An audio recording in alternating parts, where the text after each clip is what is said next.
Welcome to the Upfield Podcast, Episode 2, Immigration and Mental Health. So welcome everyone. Today we are going to have our second episode in this series, and we have two guests with us, Anna and Satya, who are going to shortly introduce themselves in a while. But first of all, I just want to say both of you thank you for being part of this project and being so active and willing to talk about the topic of today, which is going to be mental health and well-being, more focusing on the Finnish context, but also we're gonna have a wider look into a different, personal stories and things that are worth to mention here. But for now, I'm going to pass the mic to Anna and just to ask her to shortly tell some words about yourself, your work maybe, and how you are connected to the topic of today of mental health. Yes, hello everyone. Thank you for the invitation. I'm very happy to talk here to have the talk today here and the discussion. So my name is Anna. I'm originally from Germany. I moved to Finland about 7 years ago. And in Finland, I started to work for a women's organization. It's called Nice Hearts.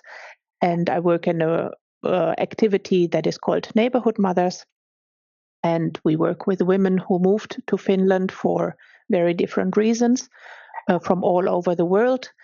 And throughout my work, I experienced or I heard a lot of stories like what women went through and what women go through, and like the whole topic of integration and mental health, which brought me then ultimately to the point, I think 2 years ago, when together with other active people in the field, we started like an organization which is called MIELI Without Borders, and I became the chairperson of that organization with the focus of like migrant mental health and well-being, and how to keep up the well-being, especially when you have moved to a new country. So I would describe myself as maybe advocate for women's rights, professional expert in women's question and mental health plus integration. Thank you. Thank you. And I'm not sure, maybe I'm frozen at the moment, but we're gonna fix this. But okay, Satya, if you want to tell some words about yourself and introduce yourself with some sentences that resonates with you and your situation. Hi, I'm Satya. I was actually born in Nicaragua to Italian parents, and we moved around a lot. So the topic of integration and mental health has been not only a professional one, since I studied clinical psychology, but also a personal one. Having to start over again and again hasn't always been the easiest, I guess. So I did my master's in clinical psychology here in the Netherlands, and my research focused on childhood trauma, emotion dysregulation, dissociation, and aggression in women, specifically with borderline personality disorder and ADHD. So we're looking at how trauma influences aggression through emotion dysregulation and dissociation. But aside from the technicalities, what I've noticed a lot in my field is that, of course, there's a lot of one-on-one therapy, but what is so critical, especially from my own experience, is the community healthcare aspect. So being able to relate with others and literally just not feel as alone in the process. So thank you so much for inviting me to this podcast. I appreciate that. Thank you. Thank you for being here. And well, what you already mentioned, like Anna also said that she is a part of like more community sort of initiatives and self-organizing as well. And you mentioned how important it is to be a part of a community or like to have more of this sort of grassroots programs or something that you can join into, so we can tap more to this topic. But before we go there, maybe I would ask you like what inspired you to get involved to this mental health topics, or like in case of Anna, maybe also community work. And maybe now I would start with Anna, and then we would go to Satya. Well, I would say when we talk about inspiration for community work is that since I have been here in Finland, but I don't think it's necessarily only like within the borders of Finland, of course. But I think what is very important when we talk about community activation within the migrant community is that migrants get their own voice, like a platform to share their stories, to share their experiences, to speak up. And to also, of course, have then activities that are relevant for them. So we have it very often here in let's say Finland, for example, that activities are organized by people who most often don't have experience. What does it mean to immigrate into a new country, to integrate into a new country? So, which then basically leads to the fact that the activities that are offered are often not matched with the expectations and the needs of the people in a certain community. So that is one thing why my passion lies within the community activation, and then like specifically like with women activation, because like women still don't have a very like big spot within societies. So women are still quite hidden. Women are the ones who take care of the children and often stay at home.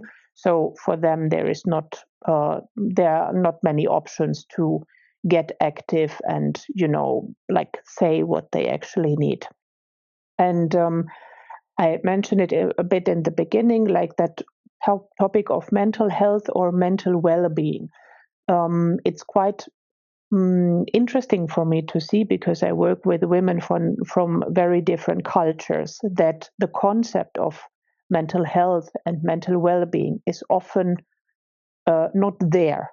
So if you, for example, talk with a woman who comes from an Arabic-speaking background, and you say like, so how are you feeling? Often the answer comes connected to the children, or that finally they had their own time because they could clean the house in peace and they could cook in peace. So there is not a concept, at least not with a word, that would or that brought me to the fact and to think about like, how is the concept of mental health in other countries? How is it perceived?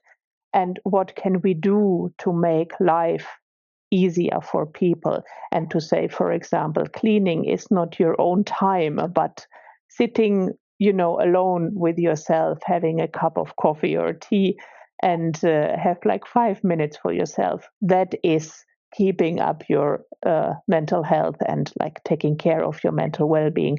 So that is how it's somehow connected, and like where I think it's important that we need that much more, like that kind of approach.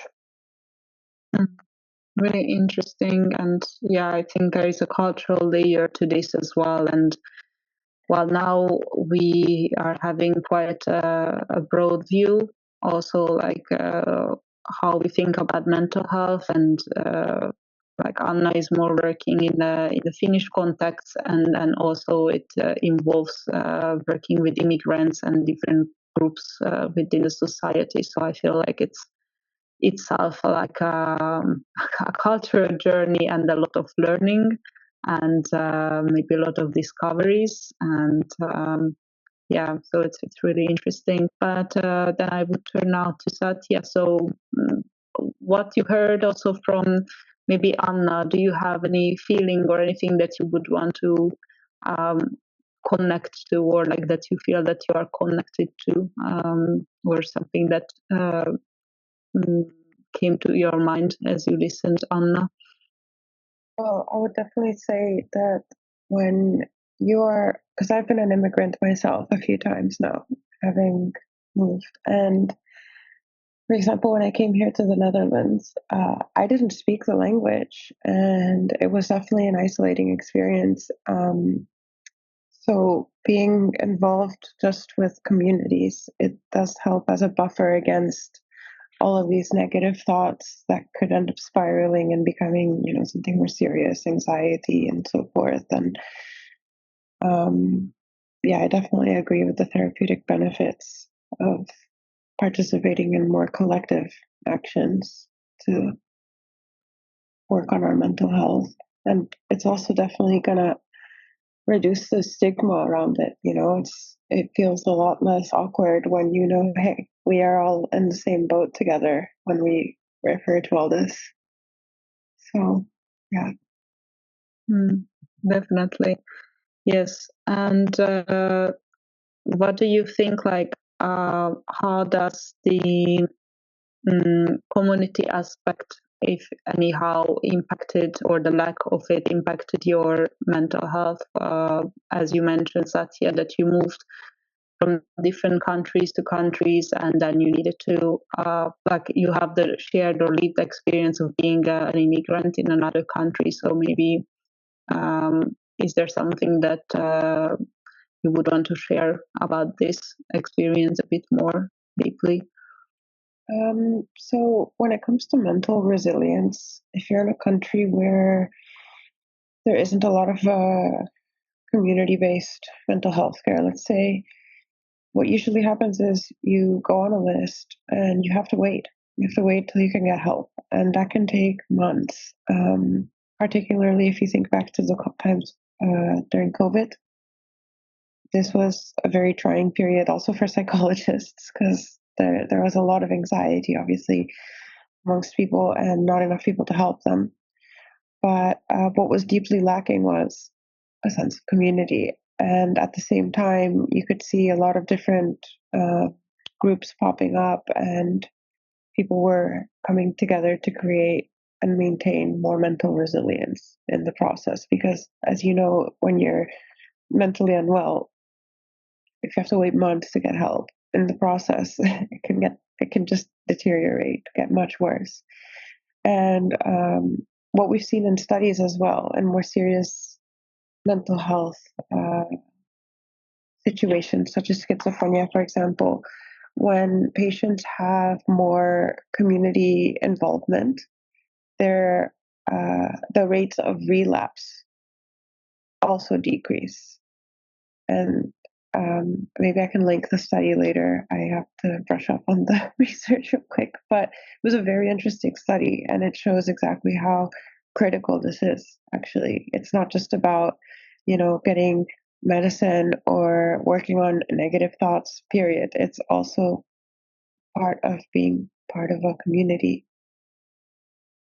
And it's really interesting that you mentioned, your personal journey, but also like your perspective on the field. And I think these two are really complementing each other, and it feels like you have this insider and outsider perspective at the same time. So you are kind of involved with some of the topics, but you also have like maybe a broader view. So I think that's really, really valuable, but also probably challenging because you are so aware of what's going on. Well, in my situation, also what was very difficult was there were times I needed help, of course, But there's only so much a therapist can do if you don't have a stable social situation because you're new. You don't have stable housing because you're new. It's hard for you to integrate because you don't speak the language. Again, there's literally only so much they can do to help you, you know? So the two have to complement each other 100%. That's true. I would turn again to Anna, and maybe like from the question or like the issue that you raised up now, Satya, like it came to my mind that, you know, like maybe we have this perception that people can equally like suffer from mental health issues or challenges, which might be true, but would you think so, Anna, for example, that people with immigrant background have unique challenges or sort of things that are not considered enough in, for example, the Finnish context or like in broader holistic view? Yes, definitely. And I don't know, the list is very long on that. So I try to concentrate on a few things. So what I see and what I strongly believe is that if you come as an immigrant, if you come to a new country, it doesn't matter what country. And I think that also aligns with what Satya says, is that as an immigrant, you are more vulnerable in so many ways. I mean, here specifically in Finland, I see a big challenge in that the community, that the society is quite. It's not a community-based society. It's a very individualistic society here in Finland, which makes it really hard for people to get to the point to say, like, I have a friend here, or like not even like a friend from the community I am from, but a friend also, especially who has, let's say, Finnish background. So that makes it really, really hard to find to grow roots here in Finland. And then apart from that, I think a big problem is that most of the professionals here in Finland are people who have Finnish background and who don't have the experience. What does it mean to move into another country and to start from zero? And we not only talk here about people who come from Western, countries, like who have an understanding of how Western society works, but it's especially for societies who are like very different from what we have here in Finland, in Western Europe, who often are completely lost, who have traumas, who come from war, or like who have war experiences, who go through many like different situations even before they arrive here, and they then meet a professional who basically tells you like, this is how it goes here in Finland, and that's the way. And there's like the medicine you get so that your mind, works better. But apart from that, it is like you are an individual and you are treated as an individual, and your job is to make it on your own, basically. So, and in that way, it's really, really critical to have a community. It can be your own one, but it can also often be helpful to have a more international, diverse community, because most often people also don't want to be with people from their own community. And then the third point is that here in Finland, at least more and more, the integration goes in a way that you are a good immigrant if you learn the language, if you speak the language, and if you have a job. So when we talk about the whole integration process, there is no consideration of in what mental state is that person that currently goes through the integration process, which means, for example, if we have a person who has experienced war in their own country, who has lost the partner or the parents, or came here as a refugee, that person is put into an integration course with focus of getting that person as fast as possible to a job, and to learn the language as fast as possible. Not thinking that that person that goes through that course might not be able to concentrate that well because of the traumatic experience they have. Not considering the fact that often, especially women, don't have the ability to sit hours in a school because they have never gone to school. So there are many, many different factors. I stop here now because I know I talk long already, but there are many, many factors that makes an immigrant person much more vulnerable than, let's say, a Finnish person.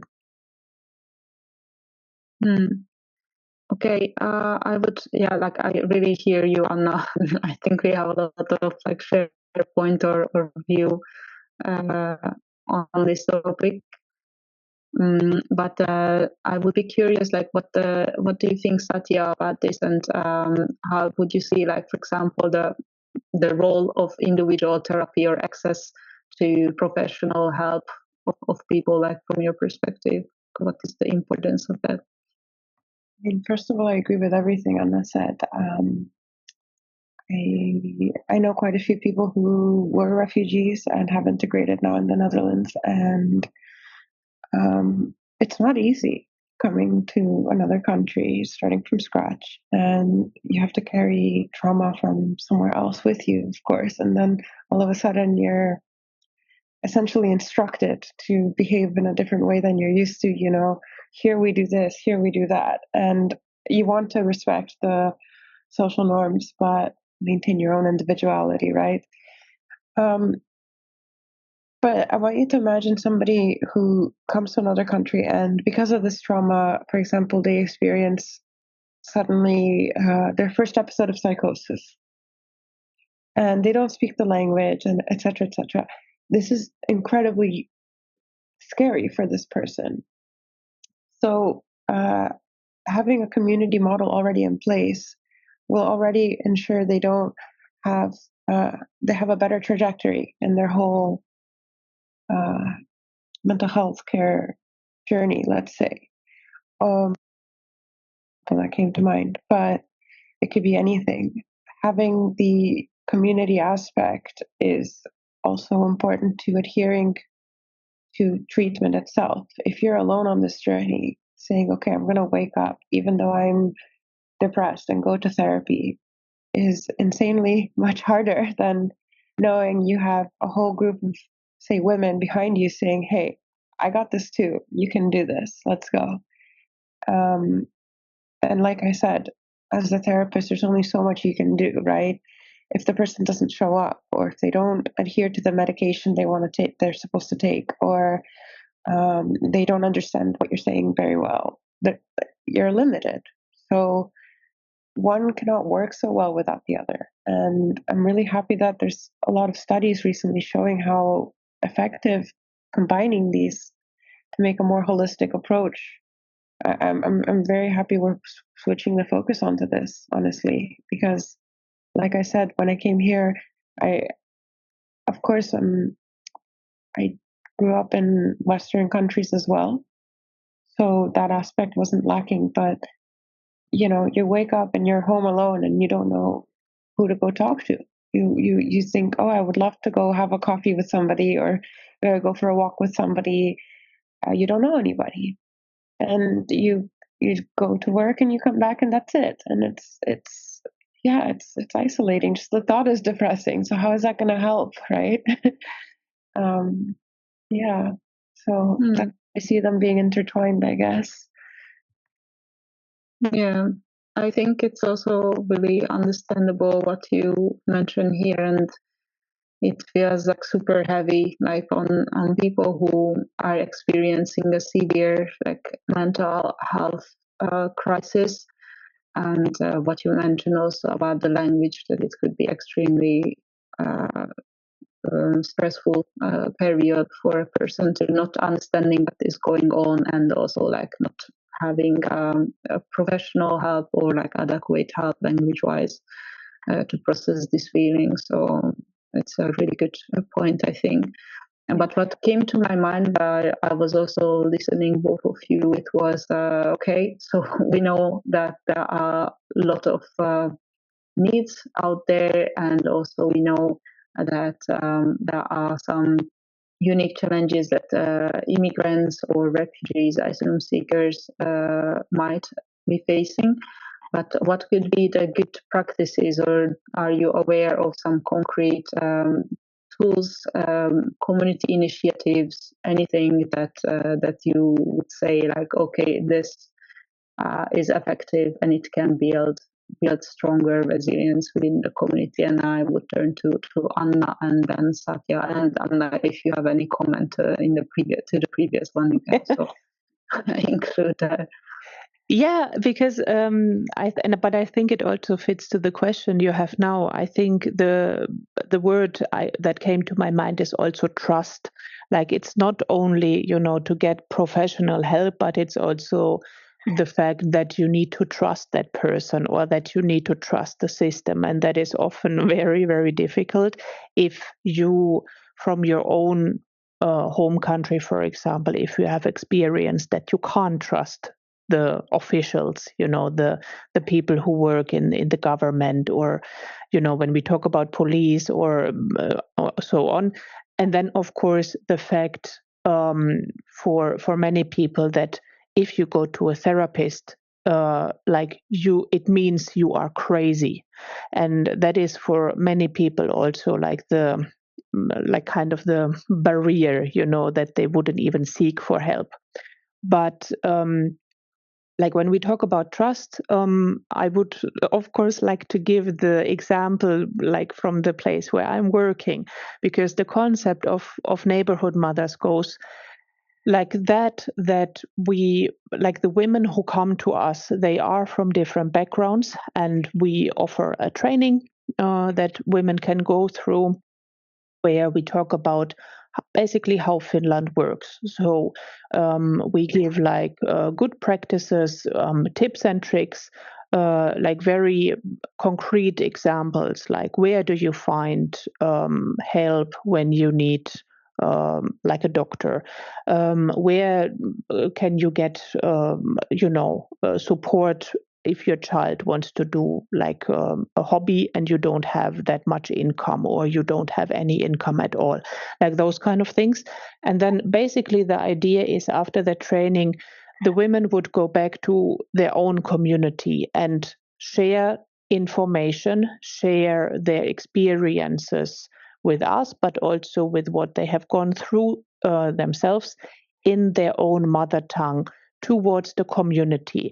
And that is like working very well, because these people have the trust, like if I go to a community, I look completely different. I speak different. I don't know how people behave in certain communities. So if I would go to a community and say like, hey, you can trust me, like don't worry at all.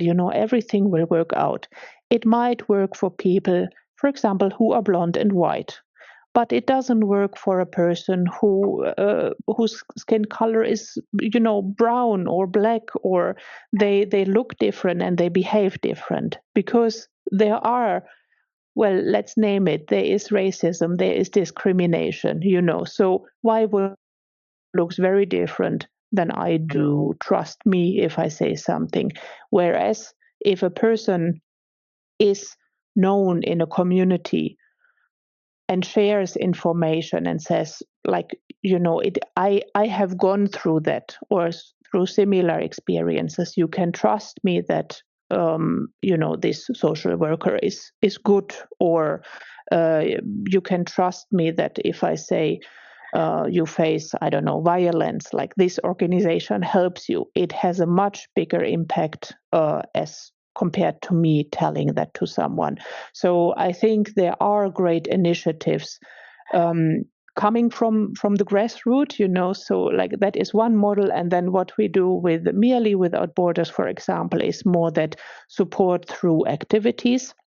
So we are not focusing so much on giving actual therapy help, but we share information through our activities. So it is often art-based, for example, community-based, of course, and by being together, as also Satya said already, it's like that it's reducing the loneliness. That is one part, but also you get connections to people who might have gone through similar experience as you have, and you can learn from each other. So that is the positive aspect.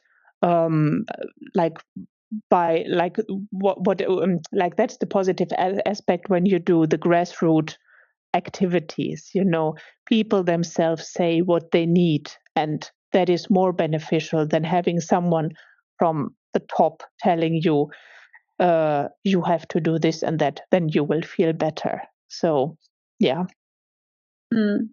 Yeah, I think definitely I really like the model of neighborhood mothers, like to share information within your own circle, and everyone kind of collectively works on this, and they feel possibly empowered, or they feel that, okay, I can do something for these other people who are also speaking maybe the same language or have some cultural connection, or like about whom I just feel like in a particular way, and I want to like care of these people. And I think it can really strengthen the connection and network of those who decided to or had to like settle down here in Finland, having their everyday life here. But what do you think about this, Satya? And do you have anything in mind, an initiative or any idea that could maybe ease this sort of disconnection or loneliness? Well, nothing specific comes to mind, but I just wanted to expand upon what Anna said. That I think it's awesome when you have both the more formal experience of, you go, you sit, you speak with a psychologist, but then also the more informal aspect where you're with others you are comfortable sharing your struggles with, and this creates a less judgmental experience as well. And indeed, certain countries, certain cultures, they view mental health struggles as weakness. Especially men are reluctant to seek mental health support. So in doing so, you create the opportunity for people to not feel ashamed, weak, coming forward and seeking help, which is important if they're going to get better, of course. So yeah, I mean, when it comes to these populations, they can be very vulnerable in so many ways. So yeah, I just have to say, I think the whole the Neighborhood Mothers initiative is really cool. I wish I had that here. Well, maybe you can be an advocate for this, or who knows, like this. Yes, we are open for cooperation. I will strongly consider it, actually. Honestly, I could imagine that would make such a difference in some people's lives, because it's not just about having a clinically diagnosed mental health disorder. Sometimes it's just you feel alone, you feel helpless. The truth is you're not used to the weather or the food, or it might seem so simple, but it can affect a person, and knowing you've left everything behind, it's nice to know, hey, we share this experience together and we're not doing it alone. Just the power of humanity. It shouldn't be undermined. Yeah, definitely. and I think what is for me really important is that it comes also from people who have a migrant background, or who, like, who have experience at least with like living in other countries for a long time. Because when I see here, there's very often in a lot of organizations, I don't think that they mean bad, but it is often a little bit like that attitude of, now you are living in Finland, you forget about you need to forget your own culture because you are living in Finland now. So this is how we peel potatoes in Finland, So there are like certain different organizations, let's say, who have that approach of, in order to integrate here, you kind of need to become a Finn, and you forget like how you do things in your own home country, which is very difficult. I mean, it's a horrible thing. Like, why would you forget about your own culture? Like, why can't you take the best out of both cultures and bring it together and build something new? And that is, I think, often forgotten when we talk about integration. There's that huge pressure for immigrants, like wherever you go, is like, you need to speak Finnish. And I lately had one experience, like with the visitor we had in our like neighborhood mothers cafe, and I said to her, like we spoke Finnish together, and then I said to her, but like, if you want, and if you have other people, you can also come and bring your friends with you. And of course, our common language is Finnish, so it's good, like when we talk together, that we speak either Finnish or English. But of course, you also can speak Arabic, like, I don't have anything against it. You're allowed to speak that language here. And she was very surprised by that, and said, like, really, am I really allowed to speak my own language here? Is it okay? And I said, yes, of course it is okay. And I find it really sad to, like, those are very small things, but it's like you can see through those. It's stripping your Yes, yeah, and it makes you sad if you think what they have experienced when they went to other organizations or activities where they were, told, you are not allowed to speak your own mother tongue here when you come. And it just creates like this internal sense of unwelcomeness also. Exactly. Yeah.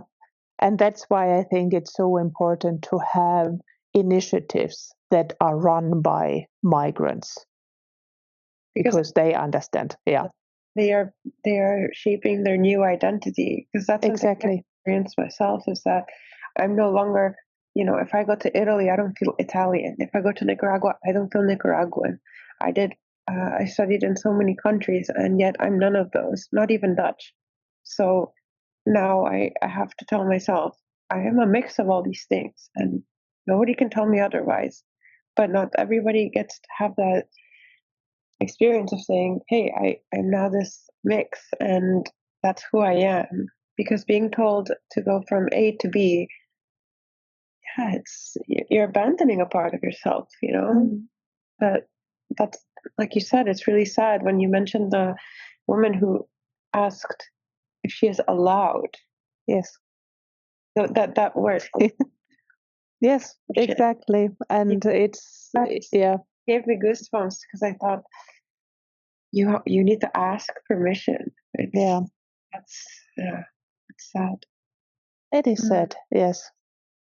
Yeah, but I feel like just we are opening up this Pandora box kind of, and I think we are really interesting that we are professionally kind of also focusing on these topics, but we have the shared experience and I think a lot of empathy towards this. So I think it can be also this energy that drives our actions, and I think we sometimes really need it when things seem to be a bit impossible or depressing or difficult. And I think that's what it was also mentioned, that we need like different methods and maybe collaborations, or like different approaches. Like it's important to have individual therapies as well, but it's important to have the community aspect and then kind of like mix both of these. But maybe as a concluding question, I would ask you, like, if you could have a chance to change maybe one thing in this like mental health approaches, if you think about it holistically, like what would be that? Like what would you wish for? And then I would go now to Satya and then maybe to Anna to conclude this. That's a big question. I just wish it was more easy and approachable for people to not just access mental health care, but find community-based activities to get involved in, because both are equally, how do I word this? So when I had my own personal struggles, I didn't know what to do. I didn't know what are the steps, like, because each country is different also. And you wonder, okay, what are the steps? And while I wait for this help, what can I do? And so you're stuck there on Google trying to figure something out. And I wish this was easier, I guess. I wish somebody said, hey, you should check this out and this out. And I could just do the hard work myself, but not spend so much energy just looking aimlessly, because that just makes you feel even more lost. And it just emphasizes the feeling of being helpless and reduces those positive feelings inside you to, just want to give up, I guess, So I don't have a solid answer for you, but I do wish that the research that is currently undergoing provides us a more clear answer, so that we can create systems that do support communities and maintain our mental health better together. That was amazing, sir. Thank you. Really insightful, super beautiful. And how about you, Anna? What would you be your wish? Well, I think my wish is a bit extension from what Satya said, because, in MIELI Without Borders, we work towards the destigmatization of mental health, but then kind of our, how would I say, slogan maybe is there is no integration without mental health. And I think just what you said proves the point that when we talk about immigrants, when we talk about integration, when we talk about mental health, like information about mental health, like where is, for example, therapy available, what kind of community activities are in the area where I am living, that should be the first information that is given to people who move to this country, voluntarily or not. And only then would start the teaching the language and, like job search and what all the steps that come after. Because if you have a healthy mind, if you feel well, only then you are able to, learn a language, and only then you have the energy to find a job and to go further in the process. So, yes. Yeah. Definitely, yeah. And then I feel it's such a long journey, and then people need a lot of like support. If I think about myself, of course, like I had my own kind of circles with this, and I think we kind of all relate when someone else mentions all of these points, but maybe we don't hear enough that, hey, like someone else is struggling with the same thing, and it's kind of sad but normal in a way that we encounter the same barriers and issues, and it can be really frustrating. But I think it's also nice to have a space where this frustration can be managed or can be talked about, and it already would give some possibility for people to feel a bit elevated and better, and find like a solution maybe out of this. But it's a collective collective effort, definitely. All right.